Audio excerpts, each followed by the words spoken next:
नमस्कार, आप सभी का स्वागत है। देखिए, हम बात करने जा रहे हैं अभी प्रहलाद सिंह पटेल की। केंद्रीय मंत्री हैं, जल संसाधन मंत्रालय में राज्य मंत्री का इनके पास दायित्व है। साथ में फूड प्रोसेसिंग जो मंत्रालय है उनके भी ये राज्य मंत्री हैं। 5 राज्यों के चुनाव हुए हैं, लेकिन इन सभी मंत्रालयों को देखते हुए भी इन्होंने मध्य प्रदेश के चुनाव के रण में अपनी सहभागिता निभाई है।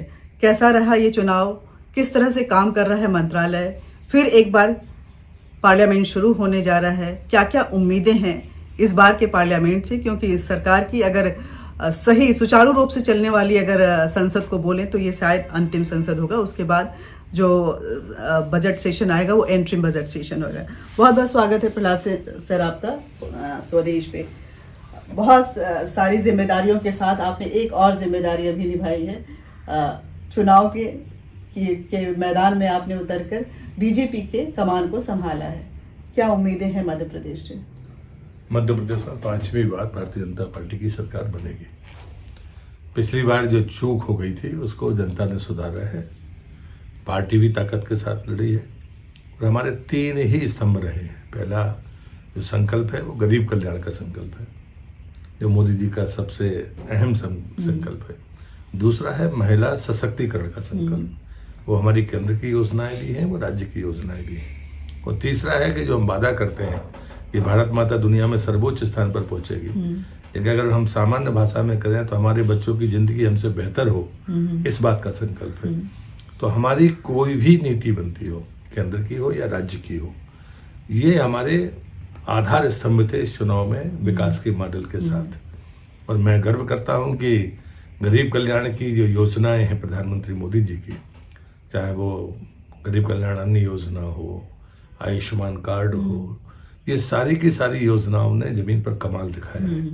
दूसरा, महिला सशक्तिकरण की जब मैं बात करता हूँ तो चाहे वो शौचालय हो, चाहे वो पीने का पानी हो, चाहे प्रधानमंत्री आवास हो, चाहे वो उज्ज्वला गैस कनेक्शन हो, इन चारों चीजों का सीधा संबंध महिला शक्ति से है। इसी प्रकार से राज्य ने भी बहुत सारी योजनाएं, बच्ची पैदा होने से लेकर अंत तक, रोजगार तक, उसके साथ सरकार खड़ी है। लाडली बहना जैसी योजनाएं जो घर में बैठी हुई महिलाओं को जिसने ताकत दी है, ये ऐसी चीजें एक इतना बड़ा समुच्चय है जिसने हमको जबरदस्त उछाल दी है। तीसरी बात है मोदी जी का जो विजन है, जिसके कारण से दुनिया उनके नेतृत्व को स्वीकार करती है। तो यंगस्टर्स जो फर्स्ट टाइम वोटर है या सेकंड टाइम वोटर है, उसने गजब का वोट किया है भारतीय जनता पार्टी को, क्योंकि वो ये मानता है कि आने वाले समय में अगर बच्चों की जिंदगी को बेहतर बनाने का कोई काम कर सकता है तो वो इंफ्रास्ट्रक्चर को देखता है। एक तरफ वो हमारे विरासत के उत्थान को देखता है और दूसरी तरफ हमारे विकास के चंद्रयान जैसे मॉडल को भी देखता है।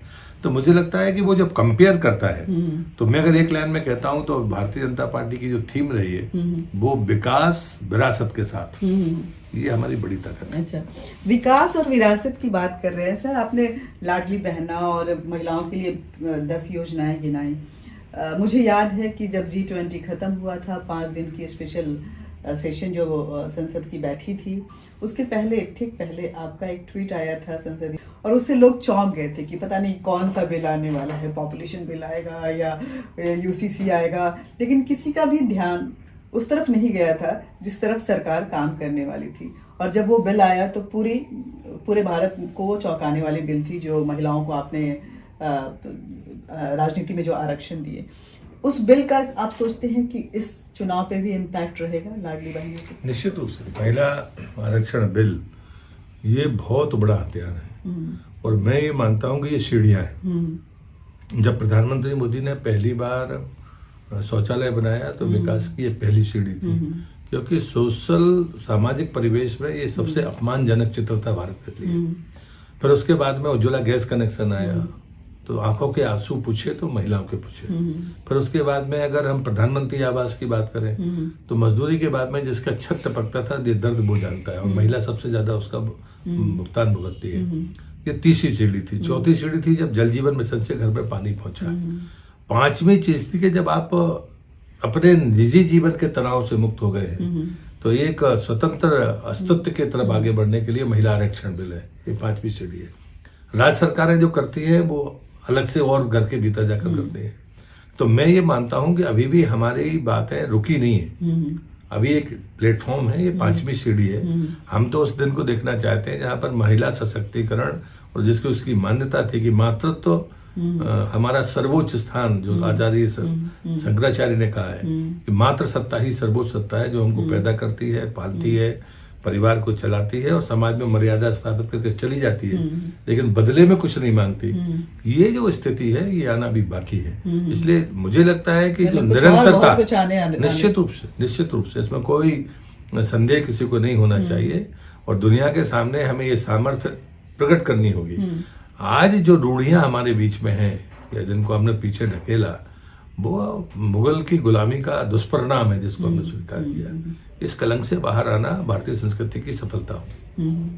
आपके दोनों मंत्रालयों पे भी बात करूंगी, चाहे वो जल संसाधन मंत्रालय हो या फूड प्रोसेसिंग मिनिस्ट्री हो, लेकिन उससे पहले कुछ बातें मैं मध्य प्रदेश चुनाव को लेकर के, क्योंकि कुछ आरोप विपक्ष की तरफ से लगते रहे हैं और विपक्ष का ये मानना भी रहा, परसेप्शन क्रिएट करने भी किया गया कि क्योंकि बड़े बड़े मंत्रियों को उतारा गया, बड़े बड़े केंद्र के सांसदों को उतारा गया, तो कहीं ना कहीं बीजेपी मध्य प्रदेश में डरी हुई थी, इसीलिए बड़े चेहरों को उतार के वो इस चुनाव में बढ़त बनाने की कोशिश करी है। जीतने की बात तो वो कर ही नहीं रहे थे। आप बोल रहे हैं कि हम 5वीं बार जीतने जा रहे हैं, तो क्या ऐसी बात रही कि मतलब कि केंद्रीय मंत्रियों और केंद्रीय दायित्ववान लोगों को इस चुनाव में उतारने को मजबूर होना पड़ा? भारतीय जनता पार्टी के आप ट्रैक रिकॉर्ड को देखेंगे तो गुजरात उसका सबसे अच्छा मॉडल।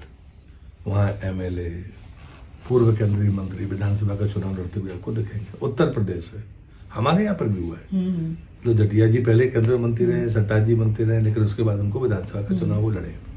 मुझे लगता है कि ये हमारे भारतीय जनता पार्टी के लिए कोई कंपल्सन नहीं है। दूसरी बात होती है कि जैसे मैं हूँ तो मैंने 8 लोकसभा के चुनाव 4 जगह से लड़े हैं। मैं 5वीं बार लोकसभा का सांसद हूँ। पार्टी जब कहती है तो क्योंकि हम ये कभी सोचते नहीं कि जीतना हारना, हम ये मान के चलते हैं पार्टी ने कोई निर्देश दिया है तो हमें अपना विचार वहां पर लेकर जाना है। कार्यकर्ता के नाते अपनी जिम्मेदारी पूरी करनी है। हम जाति को आधार नहीं मानते हैं, धन को आधार नहीं मानते, कार्यकर्ता के दम पर हम चुनाव लड़ते हैं और मैंने साबित किया है। अभी इस बार मैं पहली बार विधानसभा का चुनाव लड़ रहा हूँ, लेकिन हम 4-5 लोग जिनके बारे में कहा जा रहा है, हम 85-86 से साथ में काम करने वाले लोग हैं। पार्टी ने किसी को मुख्यमंत्री बना दिया, किसी को संगठन में राष्ट्रीय महामंत्री बना दिया, बाकी हम 3 लोग केंद्र में मंत्री हैं। क्या फर्क है? साथ में काम करना शुरू किया है। हम इतने लंबे समय से सरकार में हैं, 18.5 साल भारतीय जनता पार्टी की सरकार 20 साल में मध्य प्रदेश में रही है। अगर हमको भारत अगर ये कहता है कि दुनिया में नंबर 1 पर उसे जाना है तो मध्य प्रदेश को नंबर 1 का राज्य बनना होगा, तब जाकर भारत की इकोनॉमी दुनिया में नंबर 1 पर जाएगी। और ये संभावनाएं मध्य प्रदेश में है।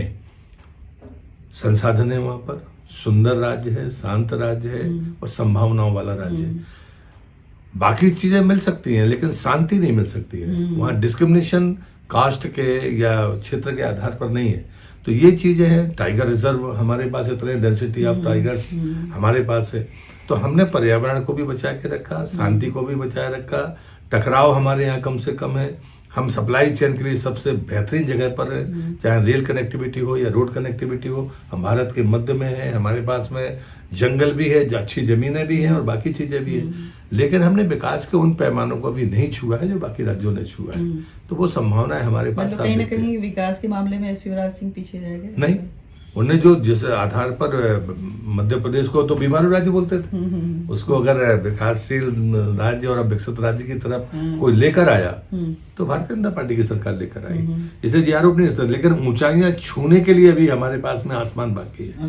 तो इसलिए मुझे लगता है कि अगर कोई अनुभवी लोग आ रहे हैं तो इसमें कांग्रेस को आपत्ति नहीं होनी चाहिए। तो मैंने कहा तुलना हम में मत करिए, हमारी तुलना कमलनाथ जी से करिए या हमारे किसी मित्र की तुलना दिग्विजय सिंह से करिए। हमारी आपस में तुलना करने की जरूरत नहीं है। कांग्रेस ने ये परसेप्शन बिगाड़ने की कोशिश की थी, लेकिन हमको इसको एक झटके में ही खत्म किया। मैंने कहा था कि हाँ, शिवराज जी 17 साल से मुख्यमंत्री हैं, तो स्वाभाविक है कि प्रदेश में सबसे लोकप्रिय नेता वो है, तो बहस खत्म हो गई।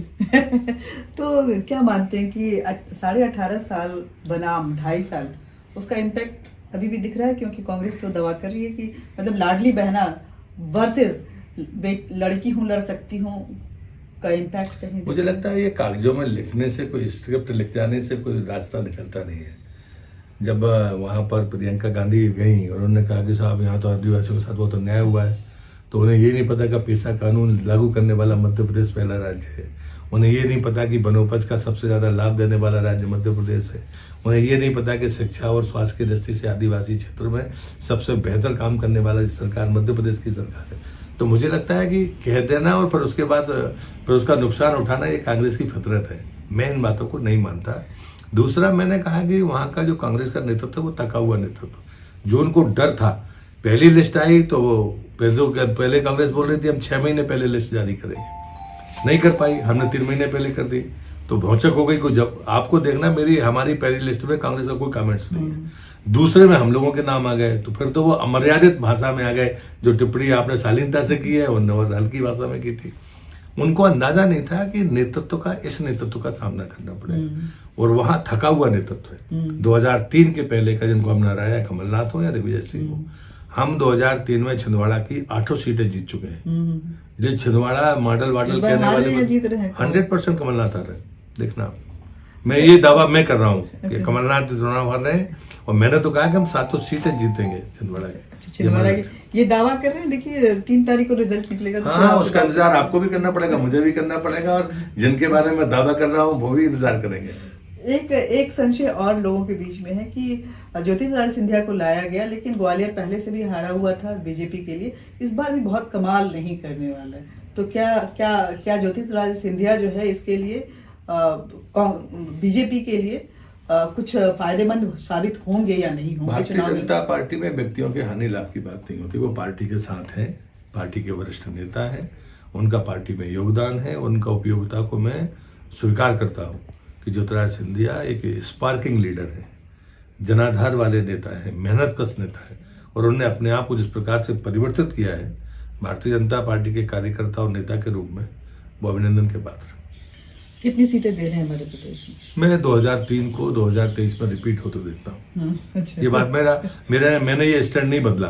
बाकी सबके अनुमान इधर से उधर होते रहे, लेकिन होता ये है कि कई जगह पर कोई पैकेट्स हो सकते हैं, लेकिन मैं पूरी तरह से जहां जहां मैं गया हूं, मैं 2003 की पुनरावृत्ति 2023 में। इतनी बड़ी संख्या दे रहे हैं, बहुत बड़ी संख्या है वो 2003 की संख्या। लोकतंत्र में कोई चीज असंभव नहीं होती है, और चीजें जब दिखती हैं तो दूर तक दिखती हैं, और वो देखने की ताकत होनी चाहिए। इस बार मुख्यमंत्री चेहरा बहुत नजर आ रहे हैं, आपके नाम भी बहुत आ रहे हैं कि प्रहलाद पटेल वहाँ के एक सशक्त। भारतीय जनता पार्टी में अटकलबाजियों से राजनीति नहीं होती है, और इसलिए मुझे लगता है कि सबका इंतजार 3 तारीख के बाद तक करना चाहिए। ये भी कांग्रेस ने बहुत तमाशा किया था, और उसका मैंने ताकत के साथ में यही जवाब दिया था जो मैंने आपको दिया है। हम में कोई झगड़ा नहीं है, नंबर 1।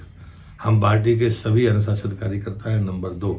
पार्टी जो फैसला करेगी, भारतीय जनता पार्टी उस मध्य प्रदेश के हित में ही होगा, और कोई भी कार्यकर्ता होगा वही भारतीय जनता पार्टी का मुख्यमंत्री होगा, सरकार भारतीय जनता पार्टी की होगी। चलिए मध्य प्रदेश के लिए जो ये दावे कर रहे हैं उसकी अग्रिम बधाई मैं दे देती हूँ, लेकिन 3 तारीख का इंतजार सबको रहेगा। मंत्रालय की बात करते हैं, जन संसाधन मंत्रालय में आपके पास है, गंगा संरक्षण की बात करें या जल विकास योजना की बात करें, इसको लेकर के लोगों को बहुत इंतजार रहता है कि कहाँ तक कार्य पहुँचा है, क्योंकि गंगा को लेकर सबकी आस्था और भावनाएं जुड़ी हुई हैं। तो जल हर किसी की ज़रूरत है, और उसके कितने उपयोगिता हैं, उसको किस तरह से कमर्शियलाइज किया जाए, वो कहाँ तक पहुंचा है, एक बार जनता को ये बताएंगे तो शायद उनको लगेगा कि हम कहीं ना कहीं, क्योंकि इस चुनावी माहौल में वो बातें कहीं खो जाती हैं। मोदी जी के एजेंडे में जल संरक्षण नंबर 1 पर है। जब आप जल संरक्षण की बात करते हैं तो नदियों का संरक्षण उसमें सबसे ऊपर आता है। फिर प्रदूषण ना हो, पीने का पानी हो। उन्हीं क्या मोदी जी की ही कल्पना थी ये कि जल से जुड़े सारी चीज़ें एक ही विभाग में होनी चाहिए। तो आज नदियाँ भी हैं, बांध भी हैं, पीने का पानी भी है, फिर उसके बाद में raw water, grey water management की बात है, ये सारी की अंडरग्राउंड कंटेमिनेशन की बात है, ये सारी की चीज़ें उसमें। आपने मुझसे गंगा पर पूछा है, गंगा के बारे में बड़ा लोग मान के चले थे साहब वो तो हो ही नहीं सकता। आज उद्गम से लेकर हरिद्वार तक A+ पानी है, आप कहीं से भी आचमन कर सकते हैं, पीने का पानी ले सकते हैं, कोई भी नाला उसमें गंदा पानी उसमें नहीं डल रहा है। जो अभी लैंडस्लाइडिंग के बाद में जो हमारा प्लांट बह गया था, उसको इमीडिएट बनाकर पूरा कर दिया गया। अब दूसरा चरण है वो हरिद्वार से लेकर उत्तर प्रदेश का जो लंबा ट्रेंच है, लगातार टैपिंग शुरू हो रही है। कानपुर में जो सबसे बड़ा नाला था एशिया का, जो गंदा नाला था, उसको क्लोजर लगाकर उसको टैप किया गया और उसको स्वयं प्रधानमंत्री गए थे। प्रधानमंत्री ने एक और कल्पना दी है कि हम अर्थगंगा की बात करें, हम पानी भर शुद्ध ना करें बल्कि साथ में उसके व्यवसायिक क्षेत्र खड़े करें जिसका गंदगी उसके भीतर पहले से न जाए, ऐसा प्लान के साथ में काम करें। तीसरे चरण में हम वहां तक जाएंगे। लगातार हम सफलता अर्जित कर रहे हैं। हम अभी यहाँ पर ये नहीं है दूसरे सेक्टर में, लेकिन बी की स्थिति में हम वहां पर आए हैं। कल ही मैं उन्नाव में था तो मैंने देखा कि भाई जो कानपुर में तो सब टेप हो गए, वहां भी टेप हो गए, लेकिन अभी भी वहां पर चमड़े की फैक्ट्रियां चल रही हैं, बाकी चीजें चल रही हैं। तो मैंने कल पूछा उनसे उन्नाव में भी, तो मुझे लगता है कि मंत्री हो, सरकार का अधिकारी हो, जल संरक्षण के मामले में वो बेहद ईमानदार है। प्रधानमंत्री ने अमृत महोत्सव में जो अमृत सरोवर की कल्पना की है, देश के वो पहले प्रधानमंत्री हैं जिनने इस लेवल पर विचार किया। लोगों ने तालाब पूर कर वहां पर मल्टी स्टोरी खड़े किए हैं। ये पहले प्रधानमंत्री हैं जो, जबकि जल राज्य का विषय है। उसके बाद भी मुझे लगता है कि प्रधानमंत्री ने एक बड़ा संदेश दिया और देश उसे स्वीकार कर रहा है। और मैं मानता हूं कि जो भी हमारे ड्राई पैकेट्स है, जहां पर पानी है ही नहीं या वहां पर कंटेमिनेशन है, वहां पर हम बांध से पानी देकर सप्लाई चेन पूरी कर रहे हैं। और जल जीवन मिशन का काम तो ऐतिहासिक ऊंचाई छू गया, जहां पर हम 15 अगस्त 2019 में कुल 3 करोड़ 23 लाख परिवारों तक पानी था। 4 साल से कम समय में हमने 13 करोड़ 56 लाख पर हम पहुंच गए। जब हमने पहला आंकड़ा दिया था कि 10 करोड़ जब हमने नल जल कनेक्शन प्राप्त किए थे नए, तब हम 2-3 महीने पहले की बात है। आज हम 70% हाउस होल्ड्स को पाइपलाइन के द्वारा पानी दे चुके हैं। और 7 राज्य और यूनियन टेरिटरी ऐसी है जहाँ 100% पानी पहुंच गया। उसमें हरियाणा है, गुजरात है, गोवा है, आपका तेलंगाना है, लक्षद्वीप है। इन घरों में घर घर पानी हर 100% आपका बाद में अभी हिमाचल ने भी उसको अचीव किया है। और आपका अंडमान निकोबार है, यहाँ पर हमने प्राप्त किया है। तो मुझे लगता है कि ये बड़ी सफलता है। और हमने 2024 का लक्ष्य हमारे सामने है। नेशनल एवरेज आज 70 से ऊपर है, 70% हमने अचीव किया है। चलिए, जल्द हर घर नल की जो योजना थी जिसको पहुंचाने के लिए मोदी सरकार प्रतिबद्ध थी, उसमें 70% का जो है अचीवमेंट हो चुका है। फूड प्रोसेसिंग मिनिस्ट्री की बात करें, बहुत इग्नोर, बहुत इसके बारे में बातें नहीं होती, चर्चाएं नहीं होती, लेकिन लोगों के आम जीवन से जुड़ा हुआ ये मंत्रालय है, जहाँ पे उनके खाद्य जो सामग्री है उनके वैल्यूएशन को लेकर, उनकी जो ऑथेंटिसिटी है उसको लेकर के बातें होती हैं। क्या कुछ काम कर रहा है ये खाद्य संरक्षण? ये इसमें भी मैं प्रधानमंत्री को आभारी हूँ। प्रधानमंत्री ने जो विजन दिया, फूड प्रोसेसिंग का क्षेत्र महिलाओं का क्षेत्र है और हम अनऑर्गेनाइज सेक्टर माने गए थे। लगभग 24 लाख लघु उद्यमी इसमें हिस्सेदारी करते हैं, क्योंकि महिलाएं छोटे छोटे तरीके से अपने परिवार के लिए बनाती है, पड़ोसी के लिए बनाती है, थोड़ा बहुत बेच देती है, लेकिन कोई ऑर्गेनाइज सेक्टर उसमें नहीं था। प्रधानमंत्री का विजन ऐसा था कि उन्होंने कहा कि 2 लाख लघु उद्यमियों को 10,000 करोड़ 5 साल में दीजिए, तकनीक भी दीजिए और पैसा भी दीजिए। और अब वो ऑर्गेनाइज शेप ले रहा है। तो ये विजन भी उनका कि 24 लाख में से 2 लाख अगर खड़े हो जाएंगे तो हम एक बड़ी ताकत बनेंगे। दूसरी बात होती है क्वालिटी की, कि भाई इसकी शुद्धता और शुद्धता रहेगी तब कहीं जाकर होगा। तो पैकेजिंग के मामले में और बाकी मामले में भी हम आगे बढ़े हैं। तीसरी बात आती है कि मार्केटिंग क्या होगी, तो उसका ब्रांड बाकायदा बनाया गया और उसमें चाहे सोसाइटी हो, एफपीओ हो या पर हमारा सेल्फ हेल्प ग्रुप हो तो या इंडिविजुअल हो, चारों कैटेगरी को उसमें शामिल किया गया है। दूसरा एक सेक्टर है किसान संपदा योजना का, जो क्लस्टर के तौर पर एक इंडस्ट्री को खड़ा करते हैं। वो हमारी सबसे लोकप्रिय योजना है। अभी कोरोना के बीच में जब हमने सरकार ने तय किया था कि 500 मिलियन डायर का हम एक्सपोर्ट करेंगे, तो लोगों ने बड़ा मजाक उड़ाया था, लेकिन हमने कोरोना के बीच में इसको पार कर लिया, पता ही नहीं चला। तो मुझे लगता है प्रधानमंत्री जो लक्ष्य रखते हैं वो सोच समझ कर रखते हैं और हमने उसको अचीव किया। बाद में उन्होंने कहा कि नहीं, अभी भी पूरी दुनिया में भारतीय खान पान पसंद किया जाता है, लेकिन अभी भी हमारे पास में कोई भारतीय कंपनी नहीं है जो दुनिया में फूड प्रोसेसिंग के क्षेत्र में नाम हो। दुनिया की यहाँ पर है, कोको कोला हो, फला हो, लिम्का हो, लेकिन हमारी कोई चीजें नहीं है। सिर्फ बिस्किट में हम लीडर है, बाकी फूड प्रोसेसिंग की कोई आइडेंटिटी हमारे पास नहीं है। तो पीएलआई स्कीम हमारी फूड प्रोसेसिंग में आई है 10,000 करोड़ की। उसमें हमने सबसे पहले कहा है कि जो बड़ी इंडस्ट्री है वो अपने आप को कन्वर्ट करें और वहां पर नाम अपना दुनिया में बनाए। तो उनमें मार्केटिंग और ब्रांडिंग में उनके सामने चैलेंजेस हैं, कंपटीशन है। सरकार ने कहा कि 50% हम आपको मदद करेंगे, लेकिन भारतीय कंपनी दुनिया में फूड प्रोसेसिंग का नाम कमाए। तीसरा इसमें जो कैटेगरी है वो है इनोवेटिव और ऑर्गेनिक। तो इनोवेटिव में जैसे मैं उदाहरण अगर दे सकता हूँ कि एक यंग लड़के ने मुंबई के हमने दिया है मदद, उसने दूध से बने हुए प्रोडक्ट बनाए हैं, लेकिन एक एंजाइम डाल के कि कई लोगों को एलर्जी होती है दूध की, तो वो खा सकते हैं। और जैविक की दुनिया में भारी मांग है और मिलेट्स उसके साथ में हमने जोड़ा हुआ है। जैसे प्रधानमंत्री ने मिलेट्स की बात की, सिरियनी की बात की, तो हमने 700 करोड़ उसके लिए अलग से रख के जो हमारी फूड प्रोसेसिंग की हमारी इंडस्ट्री थी उनको कहा कि मिलेट्स बेस्ड आप कोई चीजें खड़ी करिए, और वो आज हम दुनिया में एक्सपोर्ट के लिए आगे हो रहे हैं। प्रधानमंत्री जी ने G20 में उसको ब्रांडिंग कर दी है, तो हमें किसी मार्केटिंग की जरूरत नहीं पड़ी। और आज हम 40% मिलेट्स पैदा करते हैं, लेकिन फूड प्रोसेसिंग का क्षेत्र अनऑर्गेनाइज रहा है, लेकिन पहली बार ऑर्गेनाइज शेप में हम जा रहे हैं। और मुझे विश्वास है कि दुनिया में निर्यात में सबसे बड़ी डिमांड अगर किसी की है या भविष्य में और होगी तो भारतीय फूड प्रोसेसिंग सेक्टर की होगी। मिलेट्स का जिक्र किया आपने, बहुत इन कहते हैं ना, फैशन की दुनिया में इन हो गया है, फैशन की दुनिया में इन हो गया है, स्टाइलिंग की दुनिया में, क्योंकि स्टाइल जो होता है परमानेंट होता है, फैशन कहीं ना कहीं आता है जाता है। मिलेट्स जो है वो क्या वर्ल्ड लेवल पे, क्योंकि इसका क्रेज बढ़ता जा रहा है, भारत उस पर सुपरसीड करेगा वर्ल्ड मार्केट पे, लोगों को विश्वास भी हो रहा है हेल्थ के लिहाज से, ऑर्गेनिक फूड प्रोडक्ट के लिहाज से, और बाकी कई सारी चीजें हैं। लोगों को अब उनका स्वाद भी अच्छा लगने लगा है, जो पहले मोटे अनाज में गिने जाते थे। मेरे गुरुदेव परम पूज्य श्री औसी जी की बात कहते थे, युग परिवर्तन का अकाट सिद्धांत है, मूल सुधार और भूल सुधार। ये आदत नहीं है, ये पैशन है। हमारे बुजुर्ग जानते थे कि ये ऐसा खान पान है जिसपे बीमारी नहीं आ सकती। सबसे कम पानी में होने वाली फसलें मिलेट मतलब सीरियल है, सबसे खराब जमीन में होने वाला अनाज सीरियल है, सबसे लंबी आयु वाला अनाज 15 साल तक कोटो खुद की खराब नहीं होती दुनिया में, वो सीरियल है।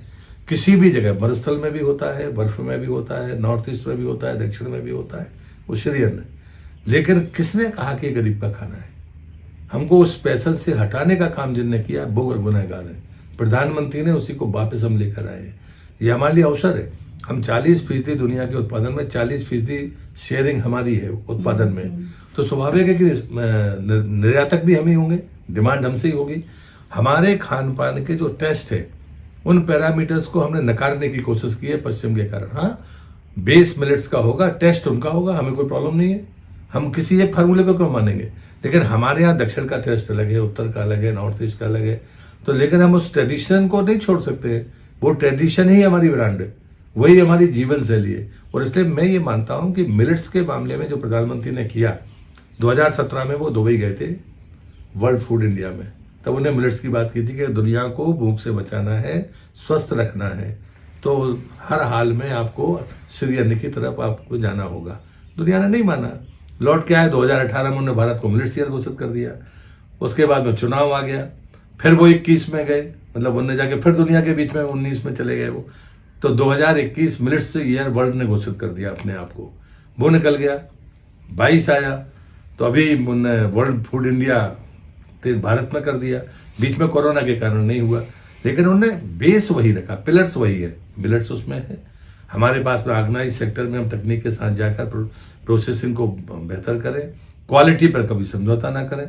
ये पांचों जो पिलर्स उन्होंने दिए वर्ल्ड फूड इंडिया में, वो सक्सेस रेट आज आप देख रहे हैं। दुनिया के लगभग 1000 लोग ऐसे आए जिसमें खरीदार बनी थे, उसमें नॉलेज पार्टनर भी थे, 100 के आसपास कंट्रीज थी, और जो मार्केट हमारे सामने आया है, तो हमें किसी ब्रांडिंग की अब जरूरत नहीं है। हम डिमांड को पूरा करने के लिए हम जितना परिश्रम करेंगे, भारत उतनी ऊंचाइयां छुएगा। अंतिम सवाल पूछ रही हूँ, 3 तारीख को रिजल्ट घोषित होगा और 4 तारीख से सदन की शुरुआत हो जाएगी। कितना शांतिपूर्ण सदन देख रहे हैं आप? विपक्ष का जो तरीका रहा है वो संवाद का नहीं बचा है, दुर्भाग्य से मर्यादित आचरण का नहीं बचा है। वो जो टिप्पणियां इस बीच में करते रहे हैं वो टिप्पणियां बड़ी अशोभनीय हैं, आपत्तिजनक हैं, लोकतंत्र को नुकसान पहुंचाने वाली हैं। प्रधानमंत्री के बारे में हो, गृह मंत्री के बारे में हो, तो मुझे लगता है कि विपक्ष के पास में शब्द नहीं बचे, विषय नहीं बचे, क्योंकि वो विरोध नहीं कर रहे हैं, वो ईर्ष्या से जले हुए लोग हैं जिनके पास में जब कभी कोई शब्द कम पड़ जाए तो हम ये मानते हैं दिवालिया लोग होते हैं। जो खाद्य संरक्षण मंत्री और जल संसाधन राज्य मंत्री प्रहलाद पटेल सिंह जी हमारे साथ बात कर रहे थे और ये बता रहे थे बहुत सारे मुद्दों पे बात हुई, चुनाव को लेकर भी बात हुई, मंत्रालय को लेकर के भी बात हुई और उसके साथ साथ विपक्ष का जो रवैया है उस पर भी बात हुई। 3 तारीख को जब रिजल्ट निकलेगा तो कैसा रहेगा वातावरण और 4 तारीख को जब सदन शुरू होगा तो विपक्ष का कैसा रहेगा रवैया, इसका इंतजार पूरे देश को है। लेकिन इस चुनाव के लिए सबसे पहले मैं जो इन्होंने दावा किया है उनके लिए मैं इन्हें बधाई देती हूँ, धन्यवाद करती हूँ, बहुत बहुत धन्यवाद।